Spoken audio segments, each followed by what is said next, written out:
ಇನ್ನೂ ಜಾಸ್ತಿ ಆಗಬೇಕು. ನಾವು ತಾರಾನಗರ ಸುಮಾರು 2 ವರ್ಷದಿಂದ ಬರ್ತಾ ಇದ್ದೇವೆ. ತಾರಾನಗರದಲ್ಲಿ ಎಲ್ಲ ಸಾಂಸ್ಕೃತಿಕ ಕಾರ್ಯಕ್ರಮಗಳು ಹಾಗೂ ಸಮಾಜದ ಕಾರ್ಯಕ್ರಮಗಳು ಯಶಸ್ವಿಯಾಗಿ ಇನ್ನೂ ಮನದಟ್ಟಾಗಿ ಎಲ್ಲರ ಮನಸ್ಸುಗಳನ್ನು ಮುಟ್ಟಿ ಅಂತ ತಮ್ಮಲ್ಲಿ ವಿನಂತಿಸಿಕೊಳ್ಳುತ್ತಾ ನನ್ನ ಸ್ವಾಗತ ಮತ್ತು ಪರಿಚಯವನ್ನು ಮುಗಿಸ್ತಾ ಇದ್ದೀನಿ. ಧನ್ಯವಾದಗಳು. ಮೊದಲ ಬಾರಿಗೆ ಧ್ವಂಸ ಮಾಡಿ ಈ ವರ್ಷ 1000 ವರ್ಷ ಆಗೋಯ್ತು. ಮಾತೆಯರು ಕೂಡ ಹಿಂದೆ ಬೀಳದ ನಮ್ಮ ದೇಶದಲ್ಲಿ ಅನೇಕ ರಾಜ ಮಹಾರಾಜರು ಹುಟ್ಟು ಹೋದರು. ಪಕ್ಕದಲ್ಲೇ ಇರ್ತಕ್ಕಂಥ ಒಂದು ವಿಜಯನಗರ ಸಾಮ್ರಾಜ್ಯ ಹಿಂದುತ್ವದ ಹೆಸರಿನಲ್ಲಿ ಹಿಂದೂ ಸಂಪ್ರದಾಯವನ್ನ, ಹಿಂದೂ ಸಂಸ್ಕೃತಿಯನ್ನ, ನಮ್ಮ ಬಿದ್ದಿರುವಂತಹ ದೇವಸ್ಥಾನಗಳನ್ನ ಉಳಿಸುವುದಕ್ಕೋಸ್ಕರ ಹಿಂದುತ್ವದ ಹೆಸರಿನಲ್ಲಿ ಹುಟ್ಟಿರ್ತಕ್ಕಂಥ ಏಕೈಕ ಮೊಟ್ಟ ಮೊದಲ ಸಾಮ್ರಾಜ್ಯ ಯಾವುದು ಅಂತಂದ್ರೆ ವಿಜಯನಗರ ಸಾಮ್ರಾಜ್ಯ. ವಿಜಯನಗರ ಸಾಮ್ರಾಜ್ಯ ಕೇವಲ ಹುಟ್ಟಿ 70 ವರ್ಷಕ್ಕೆ ಪರ್ಷಿಯನ್ ಯಾತ್ರಿಕ ಆ ಸಾಮ್ರಾಜ್ಯವನ್ನ ನೋಡಲಿಕ್ಕೋಸ್ಕರ ಬರ್ತಾನೆ. ಅಬ್ದುಲ್ ರಜಾಕ್ ಅನ್ನುವಂಥವನು. ಅವನು ಹೇಳಿದ್ದೇನು? ಕಣ್ಣಿದ್ದವನು ಕಂಡಿರಲಾರ, ಕಿವಿ ಇದ್ದವನು ಕೇಳಿರಲಾರ ಅಂತಹ ರೋಮ್ ಸಾಮ್ರಾಜ್ಯವನ್ನ ನಾಚಿ ನೀರಾಗಬೇಕು ಅಂತ ಹೇಳಿ ಆ ಅಬ್ದುಲ್ ರಜಾಕ್ ಹೇಳ್ತಾನೆ. ಇವತ್ತು ನಾವು ಹಂಪಿಯನ್ನ ನೋಡ್ಲಿಕ್ಕೆ ಯಾವ್ದಕ್ಕೆ ಹೋಗ್ತೀವಿ? ತಿಥಿ ಮಾಡಕ್ ಹೋಗ್ತಾ ಇದೀವಿ, ಮೋಜು ಮಸ್ತಿ ಮಾಡಕ್ ಹೋಗ್ತಾ ಇದ್ದೀವಿ. ಆದ್ರೆ 70 ವರ್ಷಗಳಲ್ಲಿ ಹಿಂದೂ ರಾಯ ಸುರತ್ರಾಣ ಬುದ್ಧ ಭೂಪತಿ ಅಂತ ಕರೆಸ್ಕೊಂಡಲ್ಲ ಆ ಬುದ್ಧರಾಯ, ಅವನು ಪಟ್ಟಿರುವಂತಹ ಆ ವಿಜಯನಗರ ಸಾಮ್ರಾಜ್ಯ ಎಂತಹದ್ದಿರಬಹುದು. ಇವತ್ತು ನೋಡ್ತಾ ಇದ್ದೆ ಹಾಳು ಹಂಪೆ ಆಯ್ತು. ಅದು ಯಾಕೆ ಹಾಳು ಹಂಪೆ ಆಯ್ತು ಅನ್ನುವಂಥದ್ದು ನಮಗೆ ಗೊತ್ತಾಗ್ತಾನೆ ಇಲ್ಲ. ಹಾಗೆಯೇ ಮಹಾ ತಾಯಿಯಂದ್ರು ಕೂಡ ಏನು ಕಮ್ಮಿ ಇಲ್ಲ. ಕಾಲಘಟ್ಟಗಳಲ್ಲಿ ತಾಯಿಯವರು ಕೂಡ ಕೈಯಲ್ಲಿ ಕತ್ತಿಯನ್ನು ಇಟ್ಕೊಂಡು ಈ ಮತ ಸಂಪ್ರದಾಯ, ಈ ಧರ್ಮವನ್ನ, ಈ ಸಂಸ್ಕೃತಿಯನ್ನ, ಈ ಪರಂಪರೆಯನ್ನ ಉಳಿಸ್ಲಿಕ್ಕೋಸ್ಕರ ಬಂದರು. ಅಂತಹ ತಾಯಿಯಂದ್ರಲ್ಲಿ ಜಬಲ್ಪುರದ ರಾಣಿ ದುರ್ಗಾವತಿನೂ ಕೂಡ ಹೌದು. ತನ್ನ ಮಗನ ನೇತೃತ್ವವನ್ನು ಇಟ್ಕೊಂಡು ನೇಚರ ವಿರುದ್ಧ ನಿರಂತರವಾಗಿ ಹೋರಾಟ ಮಾಡ್ತಾ ಸೋಲು ನನಗೆ ಆಗುತ್ತೆ ಅನ್ನುವಂತ ಸಂದರ್ಭ ಬಂದಾಗ ತಾನೇ ಆತ್ಮಹತ್ಯೆಯನ್ನ ಮಾಡಿಕೊಂಡು ಸತ್ತು ಹೋಗ್ತಾಳೆ ಮಾತೆ ದುರ್ಗಾವತಿ. ಅಂತಹ ತಾಯಿ ಹುಟ್ಟಿ ಇಂದಿಗೆ 500 ವರ್ಷಗಳಾಗಿ ಹೋಯಿತು. ಭಾರತ ಸೋಲಿನ ಇತಿಹಾಸ ಇರಬಹುದು, ಆದರೆ ಸಂಘರ್ಷವನ್ನ ಮಾಡುವುದನ್ನ ಭಾರತ ಬಿಟ್ಟಿಲ್ಲ. ಭಾರತಕ್ಕೆ ಸಾವಿಲ್ಲ, ಸೋಲಿದೆ, ಆದರೆ ಸತ್ತಿಲ್ಲ. ಭಾರತ ಈಗಲೂ ಜೀವಂತವಾಗಿದೆ ಅಂತ ಹೇಳಿದ್ರೆ ಅದಕ್ಕೆ ನಮ್ಮ ಕ್ಷಾತ್ರ ಪರಂಪರೆಯ ಕಾರಣ. ಗುರು ತೇಗ್ ಬಹದ್ದೂರ್ ಅವರು ಹುಟ್ಟಿ 400 ವರ್ಷಗಳಾಗಿ ಹೋಯಿತು. ಎಂತಹ ತೇಗ್ ಬಹದ್ದೂರ್? ಕಾಶ್ಮೀರದಲ್ಲಿರ್ತಕ್ಕಂಥ ಹಿಂದೂಗಳನ್ನ ಮತಾಂತರ ಮಾಡಬೇಕು ಅಂತ ಹೇಳಿ ಔರಂಗಜೇಬ ಕರೆ ಕೊಟ್ಟಾಗ ಕಾಶ್ಮೀರದಲ್ಲಿರ್ತಕ್ಕಂಥ ಹಿಂದೂಗಳು ತೇಗ್ ಬಹದ್ದೂರ್ ಹತ್ರ ಹೋಗ್ತಾರೆ, ನಮ್ಮನ್ನ ರಕ್ಷಣೆ ಮಾಡಿ ಅಂತ ಹೇಳ್ತಾರೆ. ಆಗ ಗುರು ತೇಗ್ ಬಹದ್ದೂರ್ ಅವರು ಸತಿದಾಸ, ಮತಿದಾಸ, ದಯಾಳದಾಸ ಅನ್ನುವಂತ 3 ಶಿಷ್ಯರನ್ನ ಕರ್ಕೊಂಡು ಔರಂಗಜೇಬನ ಆಸ್ಥಾನಕ್ಕೆ ಹೋದ್ರೆ ಔರಂಗಜೇಬ ಸತಿದಾಸ, ಮತಿದಾಸ ಮತ್ತು ದಯಾಳದಾಸ ಅನ್ನುವಂತ 3 ಶಿಷ್ಯರನ್ನ ಒಬ್ಬ ಶಿಷ್ಯರನ್ನ ನಟ್ಟ ನಡಕ್ಕೆ ಇಡೀ ದೇಹವೇ 2 ತುಂಡಾಗುವ ಹಾಗೆ ಕತ್ತರಿಸ್ತಾನೆ. ಇನ್ನೊಬ್ಬ ಮತಿದಾಸ ಅನ್ನುವಂತ ಇನ್ನೊಬ್ಬ ತನ್ನ ಶಿಷ್ಯನನ್ನ ಹತ್ತಿಯ ಒಂದು ಕೋಣೆಯಲ್ಲಿ ಹಾಕಿ ಸುಟ್ಟು ಭಸ್ಮವನ್ನ ಮಾಡ್ತಾನೆ. ಇನ್ನೊಬ್ಬ ಶಿಷ್ಯನನ್ನ ಕುದಿಯುವ ನೀರಿನ ಬೋಗಣೆಯಲ್ಲಿ ಹಾಕಿ ಅವನನ್ನ ಕೊಲ್ತಾನೆ. ಕಟ್ಟ ಕಡೆಗೆ ಗುರು ತೇಗ್ ಬಹದ್ದೂರ್ ಅವರನ್ನು ಕೂಡ ಕತ್ತಿಯಿಂದ ಅವರ ಒಂದು ತಲೆಯನ್ನ ಸೀಳಿಸಿ ಅವರು ಕೊಲ್ತಾರೆ. ಹಿಂದೂ ಸಮಾಜ ಬಿಟ್ಟಿಲ್ಲ. ಅವರ ಮಗ ಎದ್ದಿದ್ದ ಗುರು ಗೋವಿಂದ ಸಿಂಹ, 4 ಜನ ಮಕ್ಕಳು, ಅರ್ಜುನ್ ಸಿಂಗ್, ಜುಜಾವರ್ ಸಿಂಗ್, ಜೋರಾವರ್ ಸಿಂಗ್, ಫತೇಹ್ ಸಿಂಗ್, ತಾಯಿ ಗುಜರಿ ಮಾತೆ, ಅವರನ್ನೂ ಕೂಡ ಈ ಧರ್ಮವನ್ನು ಉಳಿಸುವುದಕ್ಕೋಸ್ಕರ ಬಲಿ ಕೊಟ್ಟರು. ಅಂತಹ ಗುರು ತೇಗ್ ಬಹದ್ದೂರ್ ಅವರು ಹುಟ್ಟಿ ಇಂದಿಗೆ 400 ವರ್ಷಗಳಾಗಿವೆ. 150 ವರ್ಷಗಳ ಹಿಂದೆ ಒಂದು ಗೀತೆ ರಚನೆ ಆಯಿತು. ಬಂಕಿಮಚಂದ್ರ ಚಟರ್ಜಿ ಅನ್ನುವಂತ ಅವ್ಯಕ್ತವಾಗಿರ್ತಕ್ಕಂಥ ಅದ್ಭುತವಾಗಿರ್ತಕ್ಕಂಥ ದೇಶಪ್ರೇಮಿ ಕವಿ ಒಂದೇ ಮಾತರಂ ಅನ್ನುವಂತ ಗೀತೆಯನ್ನ ಬರೆದ್ರು. ಆ ಒಂದೇ ಮಾತರಂ ಗೀತೆ ಇಡೀ ಭಾರತದಾದ್ಯಂತ ಸ್ವತಂತ್ರಕ್ಕೋಸ್ಕರ ಬಹುದೊಡ್ಡದಾಗಿರ್ತಕ್ಕಂಥ ಸಂಚಲನವನ್ನೇ ಸೃಷ್ಟಿ ಮಾಡಿತು ಸ್ವತಂತ್ರ ಹೋರಾಟದಲ್ಲಿ. ಇವತ್ತು ನಾವು ಬಾಂಗ್ಲಾದೇಶ ಅಲ್ಲಿರ್ತಕ್ಕಂಥ ನಿರಾಶ್ರಿತರು ಬರ್ತಾ ಇದ್ದಾರೆ ಅಂತ ಕೇಳಿದ್ವಿ. ಅಂತಹ ಪ್ರದೇಶದಲ್ಲಿಯೇ ಒಂದೇ ಮಾತರಂ ಹುಟ್ಟಿತ್ತು. ಆತ್ಮೀಯ ಇದಾವೇನೋ ಅಂತ ಕೇಳಿದ್ರೆ ಇಲ್ಲ ಅನ್ನುವಂತಹದ್ದು ನಮ್ಮೆಲ್ಲರಿಗೂ ಉತ್ತರ ಬರುತ್ತೆ.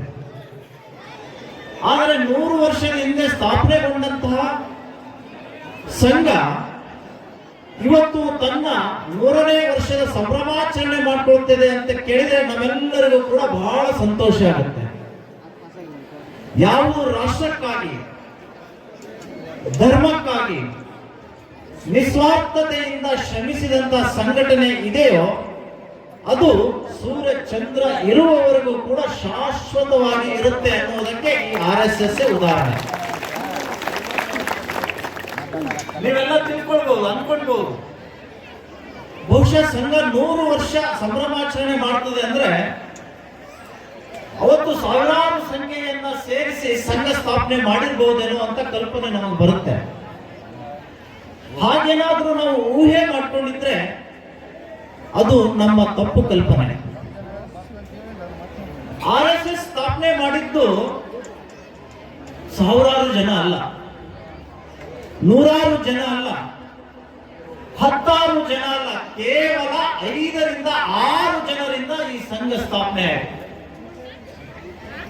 ಸ್ಥಾಪನೆ ಆದಂತಹ ಸಂದರ್ಭದಲ್ಲಿ ಸಂಘಕ್ಕೆ ಸ್ವಾಗತ ಮಾಡುವವರಿಗಿಂತಲೂ ವಿರೋಧ ಮಾಡುವ ಸಂಖ್ಯೆ ಬಹಳಷ್ಟು. ಮಾನ ಅಪಮಾನ, ಗೌರವ ಅಗೌರವ ಎಲ್ಲವನ್ನೂ ಕೂಡ ಅಮೃತ ಸಮಾನವಾಗಿ ಸ್ವೀಕಾರ ಮಾಡಿ ಶಾಂತ ಸ್ವಭಾವದಿಂದ ಸಂಘದ ಕಾರ್ಯಚಟುವಟಿಕೆ ಮಾಡಿರುವುದರಿಂದಲೇ ವಿಶ್ವದ ಅನೇಕ ರಾಷ್ಟ್ರಗಳಲ್ಲಿ ಇವತ್ತು ರಾಷ್ಟ್ರೀಯ ಸ್ವಯಂ ಸೇವಕ ಸಂಘ ಕೆಲಸ ಮಾಡ್ತಾರೆ. ಬಂಧುಗಳೇ, ಇದೀಗ ತಾನೇ ಜಗದೀಶ್ ಅವರು ಹೇಳಿದರು, ಸೌರಾಷ್ಟ್ರದ ಸೋಮನಾಥ ದೇವಸ್ಥಾನ ಹೊಡಿಬೇಕಾದ್ರೆ ಹಿಂದೂಗಳು ಯಾರೂ ಪ್ರಶ್ನೆ ಮಾಡಲಿಲ್ಲ. ಬ್ರಿಟಿಷರು ಈ ದೇಶಕ್ಕೆ ಬಂದು ಆಳ್ವಿಕೆ ನಡೆಸಬೇಕಾದ್ರೆ ಪ್ರಥಮವಾಗಿ ಅವರ ವಿರುದ್ಧ ಯಾರೂ ಹೋರಾಟ ಮಾಡಲಿಲ್ಲ. ಮೊಘಲರು ಬಂದು ನಮ್ಮ ದೇಶವನ್ನ ನಾಶ ಮಾಡಬೇಕಾದ್ರೆ ಹಿಂದೂಗಳು ಯಾರೂ ಎದ್ದು ನಿಲ್ಲಲಿಲ್ಲ.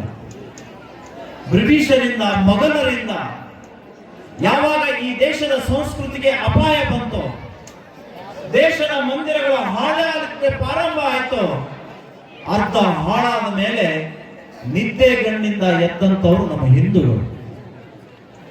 ಯಾವಾಗ ಮೊಘಲರು ಈ ರಾಷ್ಟ್ರಕ್ಕೆ ಕಾಲಿಟ್ರು ಆವಾಗಲೇ ಅವರ ಖಡ್ಗಕ್ಕೆ ನಮ್ಮ ಖಡ್ಗಗಳು ಉತ್ತರ ಕೊಟ್ಟಿದ್ರೆ ಬಹುಶಃ ರಾಮ ಮಂದಿರ ಹಾನಿ ಆಗ್ತಿರಲಿಲ್ಲ, ಸೌರಾಷ್ಟ್ರದ ಸೋಮನಾಥ ಮಂದಿರ ಭದ್ರ ಆಗ್ತಿರಲಿಲ್ಲ, ಕಾಶಿ ವಿಶ್ವನಾಥನ ದೇವಸ್ಥಾನ ಹಾಳಾಗ್ತಿರಲಿಲ್ಲ. ನಮ್ಮ ಹಿಂದೂಗಳು ಮಲಗಿದರೆ ಕುಂಭಕರ್ಣ, ಎದ್ದರೆ ವೀರಭದ್ರ. ಕುಂಭಕರ್ಣ ರೀತಿಯಲ್ಲಿ ನಾವು ನಿದ್ರಿಸ್ತಾ ಇದ್ವಿ. ಆ ಸಂದರ್ಭದಲ್ಲಿ ಅನೇಕ ಸಂತರು ನಮ್ಮ ದೇಶಕ್ಕೆ ನಮ್ಮ ಧರ್ಮಕ್ಕೆ ಗ್ಲಾನಿ ಆಗ್ತಾ ಇರುವುದನ್ನ ಕಂಡಂತ ಸಂತರು ರಾಜ ಮಹಾರಾಜರುಗಳಿಗೆ ಬೋಧನೆ ಕೊಡ್ತಾರೆ, ಹಿಂದೂಗಳೇ ನಿಮ್ಮ ಕುಂಭಕರ್ಣ ನಿದ್ದೆ ಸಾಕು, ಭ್ರಷ್ಟರ ವಿರುದ್ಧ, ಮೊಘಲರ ವಿರುದ್ಧ, ಬ್ರಿಟಿಷರ ವಿರುದ್ಧ ಛತ್ರಪತಿ ಶಿವಾಜಿ ಮಹಾರಾಜರ ಹರಿತವಾದ ಖಡ್ಗವನ್ನು ಇಟ್ಕೊಂಡು ಹೋರಾಟ ಮಾಡಿದರೆ ಮಾತ್ರ ಭಾರತ ಉಳಿಲಿಕ್ಕೆ ಸಾಧ್ಯ ಇದೆ. ಇಲ್ಲದೆ ಹೋದರೆ ಭಾರತ ಇತಿಹಾಸ ಪುಟದಿಂದ ಅಳೆದು ಹೋಗುತ್ತೆ ಅನ್ನುವಂತಹ ಲಕ್ಷಾಂತರ ಭಾಗಗಳಲ್ಲಿ ಸಂಘ ಸಂಘಟನೆಯ ಕಾರ್ಯಕರ್ತರು ಆಯೋಜಿಸ್ತಾ ಬಂದಿದ್ದೀವಿ. ಆದರೆ ಇವತ್ತಿಗೂ ಹಿಂದೂ ಸಮಾಜೋತ್ಸವ ಅಂತ ಕಾರ್ಯಕ್ರಮಗಳು ಭಗವಂತನ ಕೃಪೆಯಿಂದ ಇಷ್ಟು ವಿಜೃಂಭಣೆಯಿಂದ ಜರುಗುತ್ತವೆ. ಕಾರ್ಯಕ್ರಮದಲ್ಲಿ ನಾವೆಲ್ಲರೂ ಹೆಗಲ ಮೇಲೊಂದೊಂದು ಕೇಸರಿ ಶಾಲ್ಗಳನ್ನು ಹಾಕೊಂಡು ಬಂದಿದ್ದೀವಿ, ಹಣೆ ಮೇಲೆ ಕೇಸರಿ ತಿಲಕಗಳನ್ನು ಇಟ್ಟಿದ್ದೀವಿ, ನಮ್ಮ ಬಾಯಿಂದ ರಾಮರಿಗೆ ಜಯಘೋಷಗಳು ಹೊರಡುತ್ತವೆ. ಅಂದರೆ ಇದು ಯಾವುದೂ ಸಾಮಾನ್ಯವಾದ ವಿಚಾರ ಅಲ್ಲ. ಕಾರಣ, ಒಂದು ಕಾಲದಲ್ಲಿ ನಮ್ಮ ಇದೇ ಪರಂಪರೆಯನ್ನು ನಾಶ ಮಾಡಬೇಕು, ನಮ್ಮ ಮಠಗಳನ್ನ, ನಮ್ಮ ಮಂದಿರಗಳನ್ನ ಮಣ್ಣಲ್ಲಿ ಮಣ್ಣಾಗಿಸಬೇಕು, ನಮ್ಮ ಸನಾತನ ಸಂತ ಸಂಸ್ಕೃತಿಯನ್ನು ನಾಶ ಮಾಡಬೇಕಂತ ನಮ್ಮ ಮೇಲಾದ ದಾಳಿ 1-2 ಅಲ್ಲ, 1,000ಕ್ಕೂ ಹೆಚ್ಚು ವರ್ಷ ನಿರಂತರ ನಮ್ಮ ಮೇಲೆ ದಾಳಿಯಾಗಿದೆ. ಇಷ್ಟು ವರ್ಷ ದಾಳಿ ಏನು ಮಹಾಂತರ ಅಂದುಕೊಂಡ್ರೆ ಯಾವತ್ತಾದ್ರೂ ಇತಿಹಾಸದ ಪುಟಗಳನ್ನ ತಿರುವು ಹಾಕಿ ನೋಡಿದಾಗ ನಮ್ಗೆ ಗೊತ್ತಾಗುತ್ತೆ, ಇದೇ ಜಗತ್ತಿನಲ್ಲಿ ಪ್ರಾಚೀನ ಅಂತ ಕರೆಸ್ಕೊಂಡಂತ 35 ಜನಾಂಗಗಳಿದ್ವಲ್ಲ, ಎಲ್ಲೋಕು ಆ ಪ್ರಾಚೀನ ಜನಾಂಗಗಳು? ಎಲ್ಲೋಯ್ತು ಜಗತ್ತಿನ ಮುಂದೆ ಪಿರಮಿಡ್ಗಳನ್ನ ಕಟ್ಟಿ ಬರೆದಂತ ಈಜಿಪ್ಷಿಯನ್ ಜನಾಂಗ? ಎಲ್ಲೋಯ್ತು ಜಗತ್ತಿನ ಆಳಲಿಕ್ಕೆ ಬಂದಂತ ಗ್ರೀಕ್ ಜನಾಂಗ? ಎಲ್ಲೋಯ್ತು ಜಗತ್ತಿಗೆ ಭಾಷಾ ಶಾಸ್ತ್ರ ಪರಿಚಯಿಸಿಕೊಟ್ಟಂತ ಪರ್ಷಿಯನ್ ಜನಾಂಗ? ಎಲ್ಲೋಯ್ತು ಜಗತ್ತಿನ ಮುಂದೆ ಬಿಚ್ಚುಗತ್ತಿ ಹಿಡಿದು ನಿಂತಂತ ರೋಮನರ ಜನಾಂಗ? ಜಗತ್ತಿನಲ್ಲಿ ಪ್ರಾಚೀನ ಅಂತ ಕರೆಸ್ಕೊಂಡಂತ 35 ಜನಾಂಗಗಳು ಅಲ್ಪಾಯುಗಳಾಗಿ ಕಾಲಗರ್ಭ ಸೇರಿದ್ದಾವೆ. ನಮ್ಮ ಕಣ್ಣು ಮುಂದೆ ಕಾಣ್ತಿರದಂತ 100 ಮತಪಂಥಗಳು ಕಣ್ಮರಿಯಾಗಿ ಹೋಗಿದ್ದಾವೆ. ಯಾಕೆ? ಒಂದೇ ಒಂದು ಕಾರಣ, ತಮ್ಮ ಮೇಲಾದಂತ 10, 20, 40, 50 ವರ್ಷಗಳ ಕಾಲದ ಒಂದೇ ಒಂದು ಪರಕೀಯ ಜನಾಂಗದ ದಾಳಿಯನ್ನು ತಡೆಯುವಷ್ಟು ಸಾಮರ್ಥ್ಯ ಇಲ್ಲದೆ ಆ ಪ್ರಾಚೀನ ಅಂತ ಕರೆಸ್ಕೊಂಡಂತ ಜನಾಂಗಗಳೆಲ್ಲ ಮಣ್ಣಲ್ಲಿ ಮಣ್ಣಾಗಿ ಇತಿಹಾಸದ ಪುಟಗಳಿಂದ ಅಳಿಸಿ ಹೋದವು. ಆದ್ರೆ ನಮ್ಮ ಸನಾತನ ಹಿಂದೂ ಧರ್ಮದ ಮೇಲೆ 10, 20, 40, 50 ವರ್ಷಗಳ ಕಾಲ ಅಲ್ಲ, ಚರಿತ್ರೆ ಸಾಕ್ಷಿಯಾಗಿ ನಿಂತಿದೆ. 1372ಕ್ಕೂ ಹೆಚ್ಚು ವರ್ಷ ನಿರಂತರ ನಮ್ಮ ಮೇಲೆ ದಾಳಿ ಆಯಿತು. ಇಷ್ಟು ವರ್ಷ ನಮ್ಮ ಮೇಲೆ ದಾಳಿ ಮಾಡಿದ್ರು ಒಂದೆರಡು ಪರಕೀಯ ಜನಾಂಗದವರ, ಒಂದೆರಡು ಪರಕೀಯ ದೇಶದವರ. ಸ್ವಾಮಿ 1000ಕ್ಕೂ ಹೆಚ್ಚು ವರ್ಷ ನಮ್ಮ ಮೇಲೆ ದಾಳಿ ಮಾಡಿದವರು ಮೊಘಲರು ಬಂದ್ರು, ಅರಬ್ಬರು ಬಂದ್ರು, ಅಫ್ಘಾನರು ಬಂದ್ರು, ಪೋರ್ಚುಗೀಸರು ಬಂದ್ರು, ಡಚ್ಚರು ಬಂದ್ರು, ಫ್ರೆಂಚರು ಬಂದ್ರು, ಇಂಗ್ಲಿಷರು ಬಂದ್ರು, ಶಕರು ಬಂದ್ರು, ಹೂಣರು ಬಂದ್ರು. ಇವರೆಲ್ಲರೂ ಬಂದು ನಮ್ಮ ಮೇಲೆ ದಾಳಿ ಮಾಡಿದ ನಂತರವೂ ಇವತ್ತಿಗೂ ಸನಾತನ ಹಿಂದೂ ಧರ್ಮವಾಗಿ ಜೀವಂತವಾಗಿದೆ. ಜಗತ್ತಿನ 100 ಕೋಟಿ ಮನೆಗಳಲ್ಲಿ ಧರ್ಮಾಚರಣೆ ಮಾಡ್ತೀವಿ. ಹಳ್ಳಿಗಳಲ್ಲೂ ರಾಮರಿಗೆ ಮಂದಿರಗಳನ್ನು ಕಟ್ಟಿದ್ದೀವಿ, ಹಳ್ಳಿಗಳಲ್ಲೂ ಹನುಮನ ಮಂದಿರಗಳನ್ನು ಕಟ್ಟಿದ್ದೀವಿ, ಹಳ್ಳಿಗಳಲ್ಲಿ ಹನುಮಾನ್ ಚಾಲೀಸ ಕೇಳಿ ಬರ್ತಾವೆ, ರಾಮರಿಗೆ ಜಯಘೋಷಗಳು ಕೇಳಿ ಬರ್ತಾವೆ, ರಾಮತಾರಕ ಮಂತ್ರದ ಜಪ ಯಜ್ಞಗಳು ನಡೀತಾವೆ. ಯಾರ ಕಾರಣದಿಂದ? ನಮ್ಮ ಪೂರ್ವಿಕರು ಪಟ್ಟಂತ ಶ್ರಮ, ಅವರು ನೀಡಿದಂತ ಆ ಶ್ರಮ, ತಮ್ಮ ಎಲ್ಲವನ್ನು ಸಮರ್ಪಿಸಿ ಧರ್ಮ ರಕ್ಷಣೆಗೋಸ್ಕರ ಇದ್ದಂತ ಅವರ ತುಡಿತ, ಅವರು ನೀಡಿದಂತ ಶ್ರಮಗಳ ಪ್ರತಿಫಲ, ಮಾಡಿದಂತ ಸಮರ್ಪಣೆಯ ಭಾಗವಾಗಿ ಇವತ್ತು ಧರ್ಮ ನಮ್ಮ ಕೈಗೆ ಸೇರಿದೆ. ಶತಮಾನಗಳ ಸಂಘರ್ಷಗಳ ನಂತರ ಉಳ್ಕೊಂಡು ಬಂದಿರುವಂತಹ ಸನಾತನ ಧರ್ಮ ನಮ್ಮ ಕೈಲಿದೆ. ಇದನ್ನ ಉಳಿಸಿ ಮುಂದಿನ ಪೀಳಿಗೆಗೆ ಹಸ್ತಾಂತರಿಸಿ ಹೋಗುವಂತ ಜವಾಬ್ದಾರಿ ನಮ್ಮದು.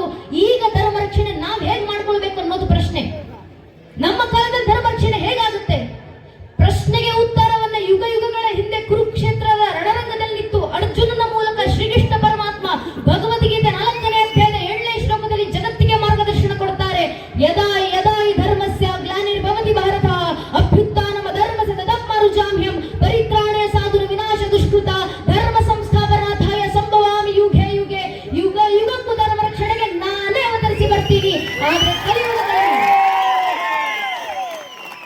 ಮುಂದುವರಿಸಿ ಕೃಷ್ಣ ಹೇಳ್ತಾರೆ, ಕಲಿಯುಗದಲ್ಲಿ ಧರ್ಮ ರಕ್ಷಣೆಗೆ ಯಾವ ಅವತಾರ ಅಂದ್ರೆ ಕಲಿಯುಗದ ಅಂತ್ಯದಲ್ಲಿ ಕಲಿಕೆ ಅವತಾರ.